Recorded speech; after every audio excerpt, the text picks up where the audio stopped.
Près de 700 condamnations à mort dans un seul verdict. C'est donc la décision choc d'un tribunal égyptien rendu hier contre des partisans du président déchu Mohamed Morsi. Parmi les condamnés, on trouve notamment Mohamed Badi, le chef des frères musulmans. Verdict qui a d'ailleurs peu de chances d'être confirmé en appel selon les experts, tant les droits de la défense, on vient de l'entendre, ont été bafoués. Mais les accusés risquent néanmoins la prison à vie. C'est ce qui est arrivé à 500 autres détenus. Il y a quelques semaines, leur condamnation à mort a été commuée hier par le même tribunal. Comment expliquer cette justice autoritaire? Que se passe-t-il en Égypte, plus de 3 ans après la chute de Hosni Moubarak et à un mois tout juste de l'élection présidentielle? Avec nous ce matin en direct de Londres auprès de notre correspondante Catherine Illich, le plaisir d'accueillir Tariq Ramadan. Bonjour. Bonjour. Islamologue, professeur universitaire de sciences et d'études islamiques. Vous êtes aussi, et ça compte dans le débat qui va suivre, le petit-fils, on le rappelle, du fondateur des frères musulmans, Hassan El-Banna. Alors, Tariq Ramadan, ces personnes ont été condamnées pour des actes de violence et pour meurtre de policiers. C'est un verdict de première instance. Est-ce que, selon vous, la sentence mortelle a quelque chance d'être appliquée un jour?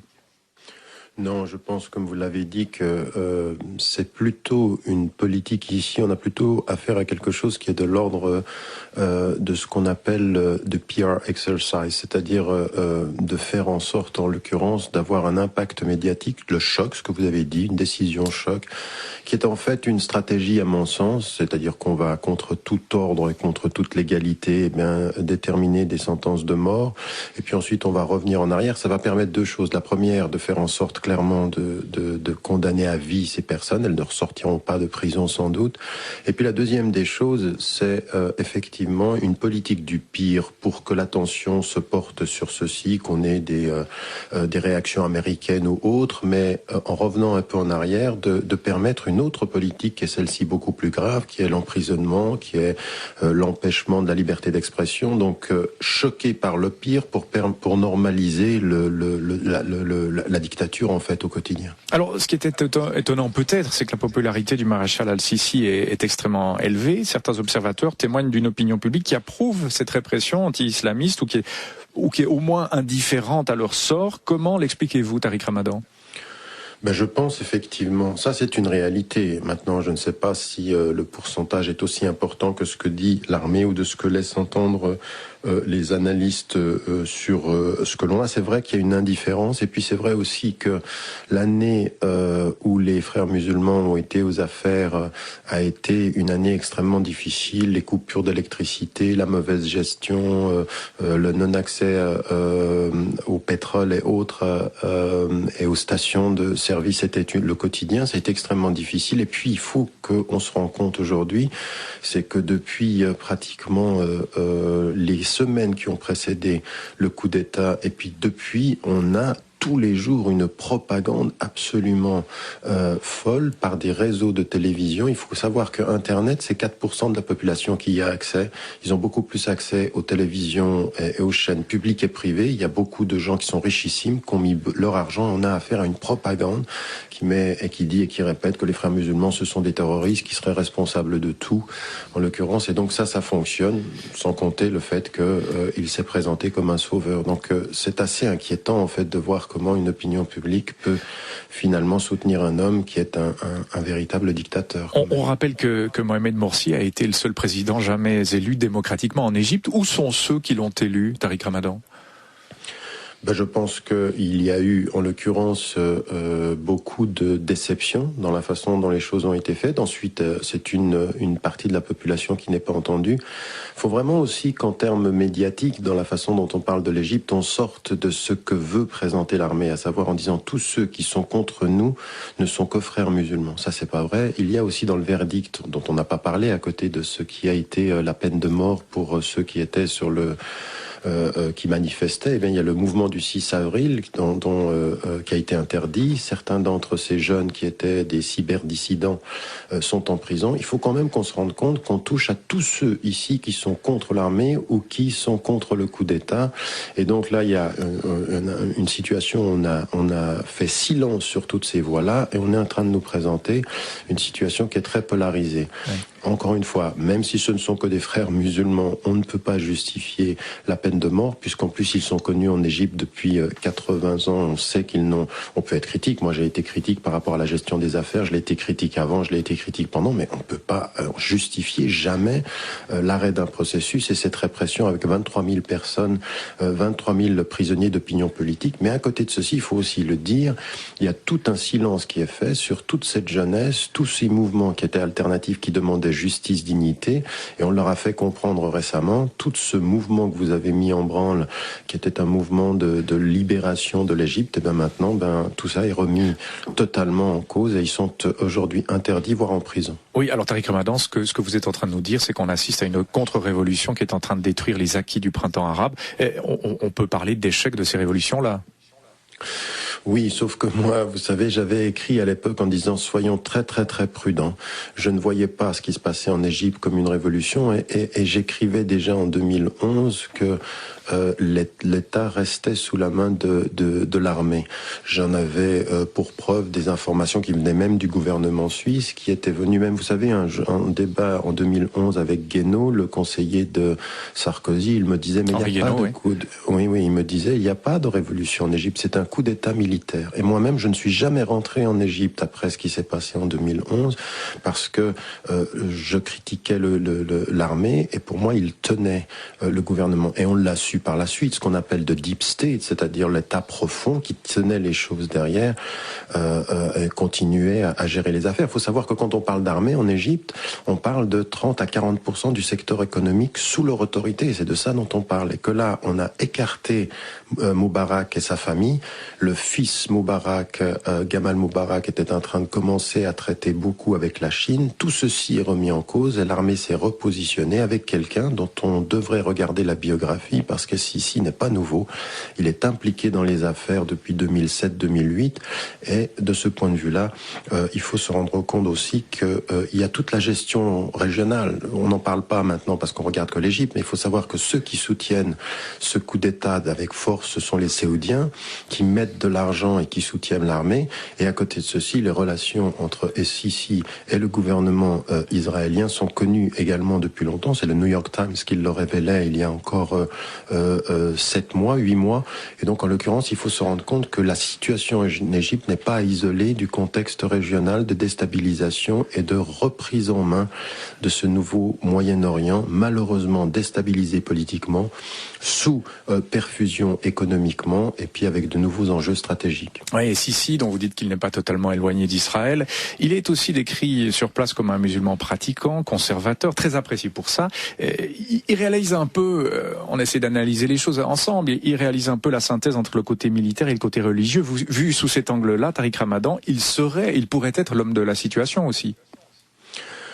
Si lui est l'homme de la situation est grave. C'est le moins qu'on puisse dire. En l'occurrence, cet homme, c'est un militaire.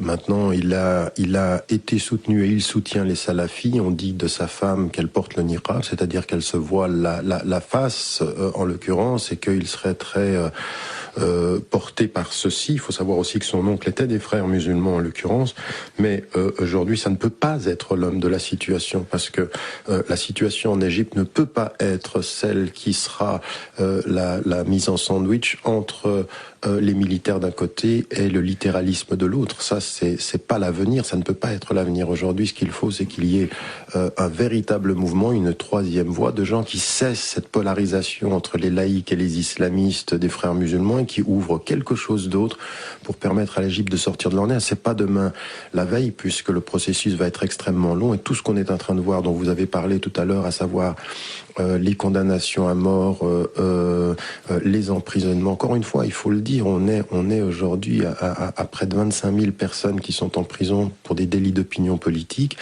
Les médias sont complètement sous contrôle, la propagande est quotidienne. On est dans l'ordre de la régression, là. On n'est pas dans l'ordre de la solution. Alors, la décision de la justice égyptienne, Tariq Ramadan, est largement commentée, notamment Patrick Chaboudé dans la presse alémanique. Oui, 683 peines de mort en 1 heure. Le titre de la NZZ NZZ donne la mesure de la brutalité expéditive de cette justice. Le régime égyptien sous la férule du maréchal Sissi prend des mesures toujours plus extrêmes contre les frères musulmans, mais aussi contre le mouvement du 6 avril qui a contribué à la chute d'Hosni Moubarak. Mais le plus triste, note la NZZ dans un édito, c'est de voir à quel point cette répression semble largement acceptée par la population. Les Égyptiens qui levaient le poing sur la place Tahrir pour demander le départ d'Hosni Moubarak se réunissent aujourd'hui pour célébrer le nouveau pharaon Sissi. Des mesures profondément antidémocratiques soutenues par la majorité, un peuple qui réclame la répression. Voilà pour le quotidien de quoi être désillusionné après les promesses du printemps arabe. Il sera élu, le maréchal Sissi, ça ne fait aucun doute pour vous, Tariq Ramadan? Oui, la seule chose c'est de savoir s'ils vont avoir l'intelligence de dire qu'il sera élu à 60% ou la stupidité de dire qu'il sera élu à 90%. La réalité, elle est celle-ci. Je veux dire qu'aujourd'hui, c'est vrai, moi l'article de la NZZ là est vraiment ce qui peut vraiment nous désillusionner, c'est-à-dire cette espèce de force populaire. Et tout à coup là, on est dans l'apathie, on est dans l'acceptation. Ça remet en cause d'une certaine façon. Moi, j'avais toujours dit, faut être prudemment optimiste. Aujourd'hui, la situation montre un peuple qui accepte et qui est en train de se taire. Mais vous savez, il faut dire aussi que on parle maintenant dans les médias, dans le monde de ces sentences de mort. On aimerait quand même avoir sur le plan international des couvertures médiatiques qui mettent en évidence l'horreur de la situation en Égypte, au-delà des condamnations à mort, parce que c'est ça qu'il faut mettre aussi en évidence. Moi, je suis sidéré et très triste du silence de la communauté internationale sur les processus de régression. Alors bon, on sait ce qui est en train de se passer en Syrie, on sait ce qui se passe en Libye, qu'est-ce qu'elle devrait faire en Irak. Cette communauté internationale sanctionnée, mais c'est difficile dans ce climat-là. On sait que l'Égypte est un pays tout à fait central et pivot pour la stabilité du Moyen-Orient. C'est assez fin comme réaction à avoir. Oui, tout à fait. Je pense que vous avez parfaitement raison. Maintenant, le président Barack Obama a décidé de ne pas appeler un coup d'État. En même temps, on l'a dit, les journaux américains le disaient, le Sénat l'a dit, c'était une carte blanche qui était donnée aux militaires pour poursuivre. On est dans la situation où, pour des raisons géostratégiques, pour des raisons, comme vous le dites, des raisons d'équilibre, on accepte des choses qui sont inacceptables. Donc, je pense que c'est à nous aussi, les citoyens, c'est à vous aussi, les journalistes de conscience, de pouvoir dire les faits au-delà des événements chocs. Encore une fois, pour moi, c'est une stratégie. Ce que fait le gouvernement, ce que font les militaires égyptiens aujourd'hui, frapper très très fort pour se permettre de normaliser des attitudes qui sont absolument détestables, qui sont à condamner complètement. Aujourd'hui, il faut dénoncer les dictatures, il faut continuer.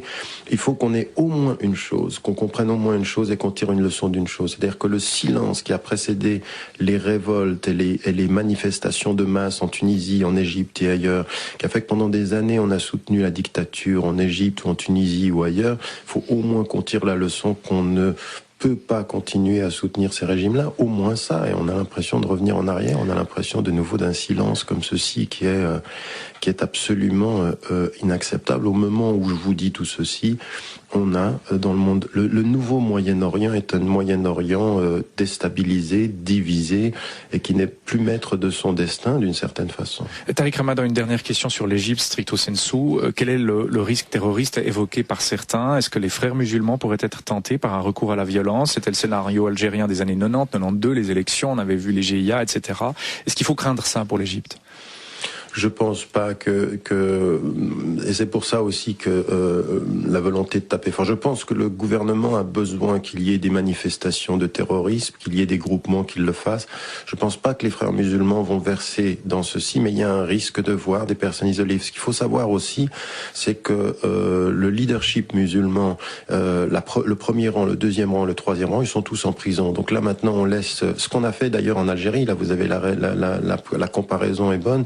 On a laissé des plus jeunes qui n'avaient pas de leadership, et puis de temps en temps, il y a eu tout un mouvement là de terrorisme, sans compter en l'occurrence qu'il y a eu des infiltrations des militaires algériens. Je ne pense pas qu'on va aller dans ce sens-là en Égypte, mais je pense que à période régulière, on aura des attentats, que ce soit dans le Sinaï ou périphériquement, pour justifier la répression des militaires aujourd'hui. L'instrumentalisation de ceci qui est un fait. Ça ne veut pas dire qu'on le fomente, mais ça veut dire que parfois on le laisse et parfois qu'on tape tellement fort qu'on produit l'acte radical qui permet la dictature totale.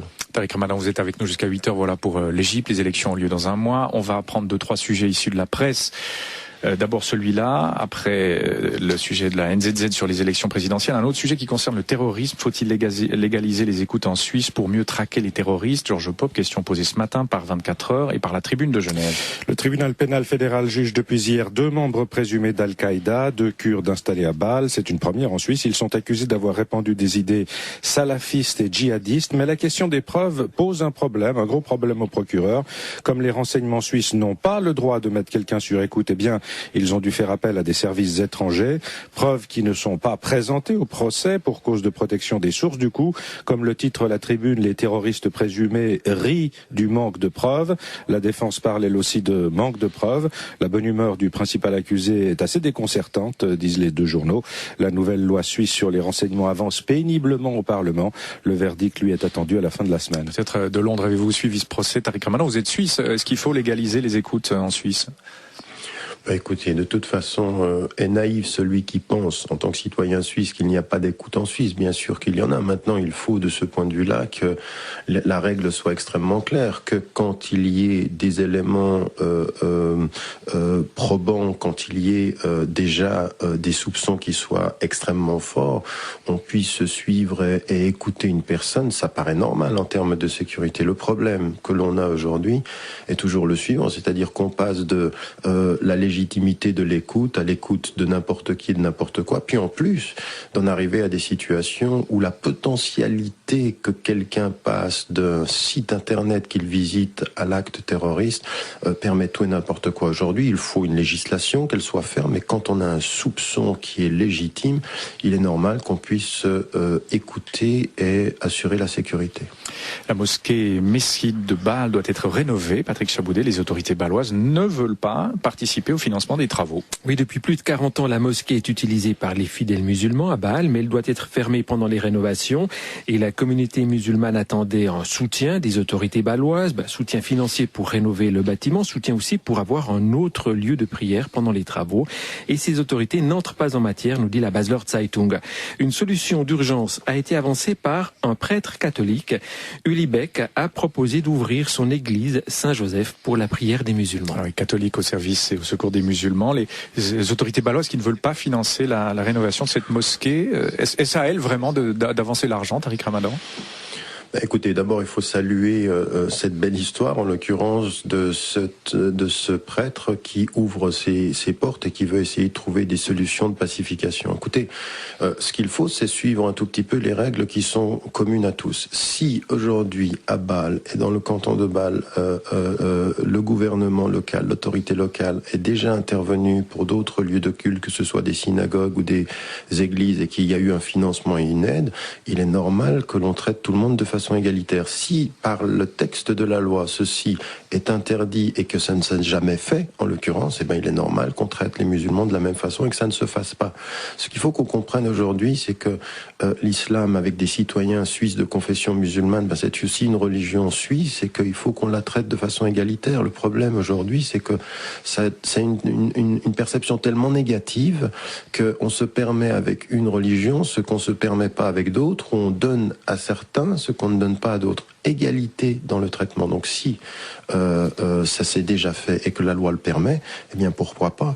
Moi, ce que je proposerais d'ailleurs aux Bâlois de confession musulmane, c'est que de plus en plus, ils travaillent, eux, à une autonomie financière, comme à une autonomie religieuse, et qu'ils trouvent les moyens internes de leur autonomie.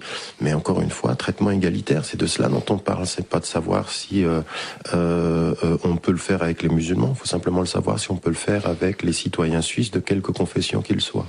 Les premiers coups de pioche viennent d'être donnés à Jeddah, c'est en Arabie Saoudite, Georges Pop, pour ériger, alors véritablement, ce qui sera la plus haute tour du monde. 1001 mètres, 1 kilomètre. Fin des travaux en 2018, un bâtiment démentiel dont la construction est assurée par le groupe du papa d'Oussama Ben Laden et qui est financé par un prince saoudien qui est qualifié d'homme le plus riche du Golfe. Alors, selon l'architecte genevois Hervé Decimo, qui est interrogé par Le Matin, au-delà de 400 mètres, les tours ne sont plus rentables. Les infrastructures au centre centres comme les escaliers de secours ou les gaines de ventilation deviennent plus importantes que les surfaces louables. Pas davantage d'intérêt d'un point de vue écologique ou social. Ce type de bâtiment, dit-il, c'est uniquement de l'ego. Ouais, c'est ça le Moyen-Orient, c'est cette tour de 1000 mètres, de l'ego, peut-être un peu d'obscénité. Comment vous voyez ça, Tariq Ramadan ? Oui, moi je pense que oui, c'est obscène et c'est vraiment on est au cœur de ce délire. On a envie de demander à l'Arabie Saoudite et à l'État saoudien plus de liberté pour les gens, plus de respect de la dignité. Vous savez, tous les États du Golfe traitent les immigrants, les gens qui vont travailler à ces installations-là sont traités comme des esclaves. C'est vrai en Arabie Saoudite, c'est vrai au Qatar, c'est vrai dans les Émirats, c'est vrai partout dans la région. Des milliards de dollars sont mis pour des choses qui sont absolument inutiles. On est aujourd'hui, vous savez, quand vous allez à la Mecque pour le pèlerinage, qui est le moment du dénuement, tout autour de la Mecque, vous avez des malls où on est dans la pure consommation, la contradiction totale et la corruption. Et là, on est en train de nous présenter des choses qui sont absolument, mais c'est inadmissible. Et en l'occurrence, là aussi, vous voyez le silence de la communauté internationale sur ces contradictions-là, sur la façon dont l'argent est versé, sur le caractère dictatorial de l'État, sur les oppositions, les gens qui sont en prison, sur la torture, sur les exécutions capitales. Ajouter à cela cette espèce de dépense d'argent complètement folle, il n'y aura pas de processus de démocratisation dans tout le Moyen-Orient quand on regardera pas en face des États du Golfe hyper riches qui, au lieu de mettre l'argent dans ce délire, devraient mettre l'argent dans des institutions scolaires, dans le soutien au peuple du Sud. On peut pas s'arrêter, nous, ici, en Occident, et je le dis souvent, moi d'ailleurs, aux musulmans, arrêtez de critiquer l'Occident pour tout, quand les premiers responsables de cette folie, c'est des gouvernements comme ceux d'Arabie Saoudite qui sont censés être le centre de la spiritualité musulmane, qui nous montre un si mauvais exemple de tout, jusqu'au délire de l'argent et jusqu'à la corruption. Merci beaucoup Tariq Ramadan d'avoir été notre invité. Vous étiez chez notre correspondante Catherine Illich à Londres, islamologue, professeur de sciences et d'études islamiques. Bonne journée à vous. Merci beaucoup. Merci.